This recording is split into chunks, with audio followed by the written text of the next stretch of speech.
Alléluia. Que le nom du Tout-Puissant soit glorifié. Amen. Que le nom de celui-là même qui t'a appelé soit élevé dans ta vie. Amen. Alléluia. Quelqu'un pourra dire un amen 2 fois, 3 fois avec moi. Alléluia, c'est le amen des conquérants. Alléluia, c'est le amen des victorieux. Gloire à Jésus. Gloire à Jésus. Que le nom de notre Dieu soit élevé. Bien-aimés, je vous salue tous dans le doux et précieux nom de notre Sauveur Jésus-Christ de Nazareth.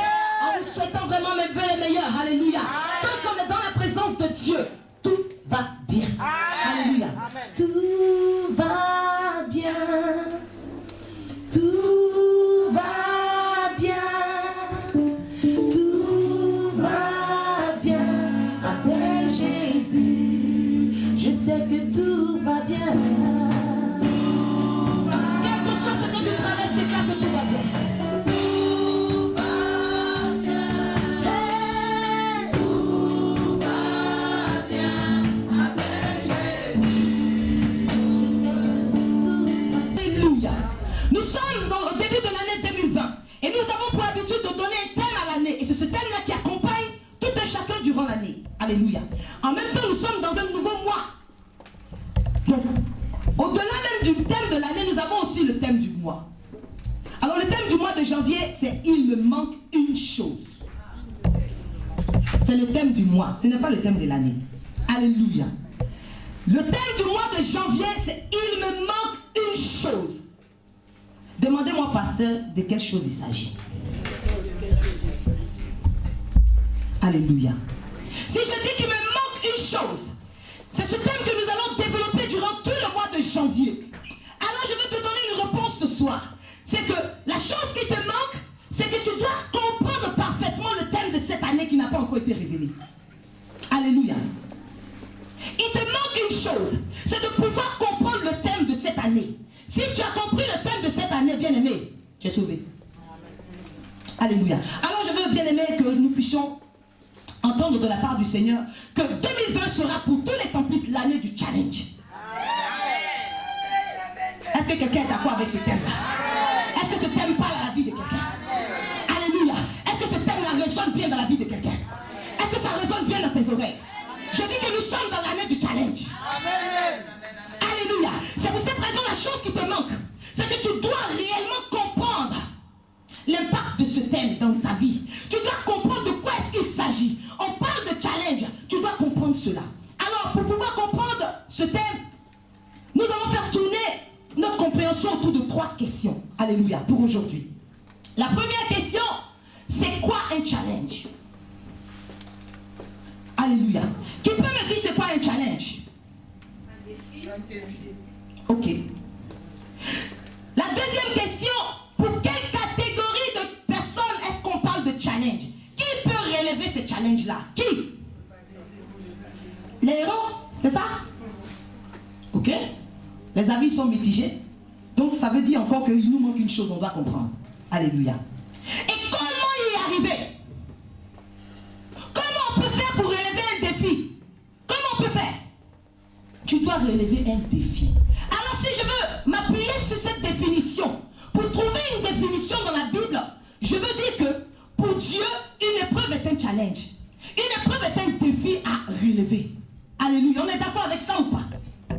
Donc toutes les fois où tu vas être confronté à une situation difficile, souviens-toi que tu es confronté à un challenge à relever. Alléluia. David savait cela. Voici qu'il est confronté à une situation difficile. Et il n'est pas sans ignorer le fait que c'est vraiment difficile. Il dit, mais est-ce que vous croyez que c'est facile de devenir le gendre du roi? Alléluia.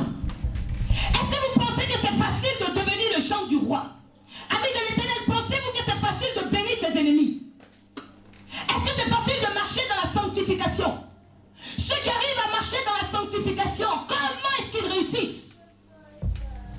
Est-ce qu'ils ont plus l'onction de Dieu que toi? Est-ce qu'ils sont plus spirituels que toi? Mais ils arrivent. Comment est-ce qu'ils font?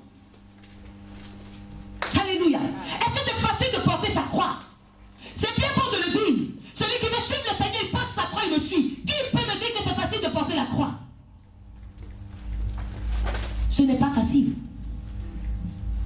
Qui peut me dire que c'est facile de pardonner à quelqu'un qui vient de nous blesser?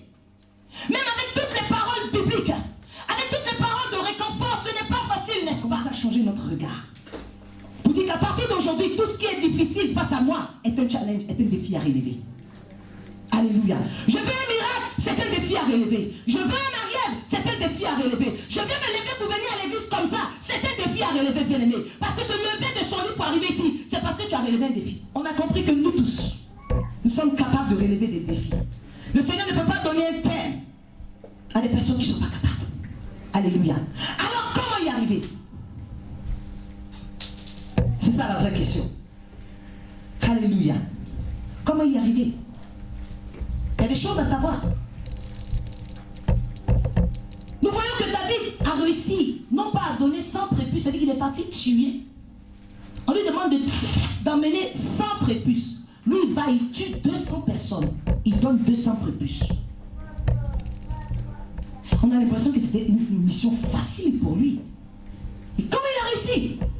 Il y a des moments où tu vois des gens faire des choses. Tu t'assois, tu te dis, mais il est puissant. Il n'est pas puissant. Il connaît la stratégie. Il sait comment relever des défis.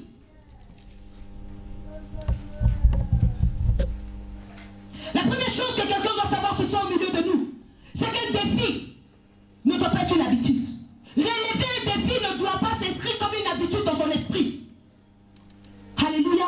Il y a des personnes, bien aimées, parce que tant que tu relèves des défis et que pourtant tu dis, de façon normale, souvent je parle à ça, je me dis, mais moi-même de toute façon, c'est quel effort j'ai fait même pour venir ici. Je ne me pose même pas des questions. Normalement, dimanche, je dois être nulle part, si ce n'est pas ici. Mais vous savez, quand tu ne sais pas que toutes les situations qui se présentent à toi sont des défis à relever, et que ces situations deviennent des habitudes amies de l'Éternel, tu vas réussir beaucoup de choses, mais il n'y aura pas de résultats concrets. Combien de personnes ne manquent pas des dimanches ici, mais ne sont pas bénies? Alléluia. Levez ses yeux. Ça veut dire qu'une personne qui relève des défis et qui croit que ce sont des habitudes est une personne sans vision.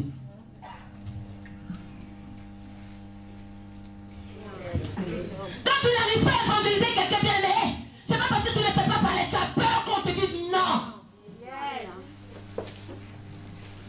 Quand tu ne te lèves pas pour aller chercher du boulot à nuit de l'Éternel, c'est pas parce que non, c'est vrai, j'attends le temps de Dieu, tu as peur de ne pas avoir le travail. Quand tu ne te lèves pas et tu pries le Seigneur, Seigneur, le frère, je sais qu'il l'intéresse un peu, oh mon Dieu, mon roi. Seigneur, si c'est de ta volonté que lui-même fasse le pas avec moi. Tu ne fais pas le pas, pourquoi? Tu as peur qu'il te vire. En 2020, lorsque tu vas te lever pour prier à l'Europe, bien-aimé, c'est parce que tu as un objectif. Tu as réalisé que non, il est temps de sortir de ma zone de confort, s'il te plaît. Mais non, c'est pas parce que, comment Dieu va prier, c'est à cause de ça. Parce que tu n'as aucun objectif quand tu te connectes. Donc tu prends ma voix pour une berceuse. Dès que je commence, dès que je dis alléluia, tu fais amen.